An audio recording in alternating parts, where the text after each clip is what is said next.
વડોદરા જિલ્લામાં લોકશાહી મહાપર્વને લઈને મતદારોમાં ભારે ઉત્સાહ જોવા મળી રહ્યો છે। વડોદરા જિલ્લાના આસોજ અને સિસવા ગામે લોકશાહીના મહાપર્વ 2024ની લોકસભાની ચૂંટણી નિયત સમયે શરૂ કરી દેવામાં આવી હતી। મતદાતાઓ મતદાન કરવા માટે વહેલી સવારથી ઝૂંટી પડ્યા હતા।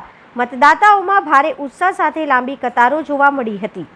આજે ગુજરાતમાં ત્રીજા તબક્કામાં લોકસભાની ચૂંટણીનું આજે મતદાન થઈ રહ્યું ત્યારે ગુજરાત સરકાર દ્વારા જાગૃતિ અભિયાન ચલાવીને આજે મતદાન સ્વયંભૂત થઈ રહ્યું છે। સાથે ગામમાં આજે આસોદ ગામમાં છે વડોદરા જિલ્લાના, ત્યારે યુવાનો માતા બહેનો પોતે ઉત્સાહભેર આજે મતદાન કરી રહ્યા છે। આ મતદાનને રાષ્ટ્રના વિકાસ માટે આજે જાગૃતતા ફેલાવી સરકાર દ્વારા, ત્યારે આજે તમે દરેક ગામોમાં લાઈનો પડી છે અને આજે મતદાન થઈ રહ્યું છે।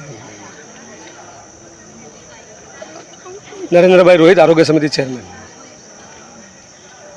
લોકસભાનું ચૂંટણી હોય ત્યારે આ લોકસભા એટલે કે લોકશાહીનું પર્વ જે લોકો સ્વયંભૂ મતદાન આપીને ઉજવી રહ્યા છે। મિત્રો, ચૂંટણી ઘણી બધી આવતી હોય પણ લોકસભાની ચૂંટણી હોય ત્યારે આ કેન્દ્ર સરકાર અને રાજ્ય સરકારના જાગૃતિ અભિયાનની અંદર હરેક ગામોની અંદર ઉત્સાહિત રીતે લોકો લોકસભા લોકપર્વ ઉજવી રહ્યા છે। ત્યારે સ્વયંભૂ મતદાન કરી રહ્યા છે યુવાનો, માતાઓ, બહેનો, વડીલો અને સૌ નાગરિકો સ્વયંભૂ મતદાન કરી અને વધુને વધુ મતદાન થાય તેવા પ્રયત્ન સરકારે પણ કર્યા છે અને નાગરિકોએ પણ કર્યા છે। ખૂબ ખૂબ મતદાન થવાનું છે અને જરૂરથી આ લોકશાહી પર્વ લોકો બહુ સારી રીતે મતદાન કરી અને ઉજવવાના છે।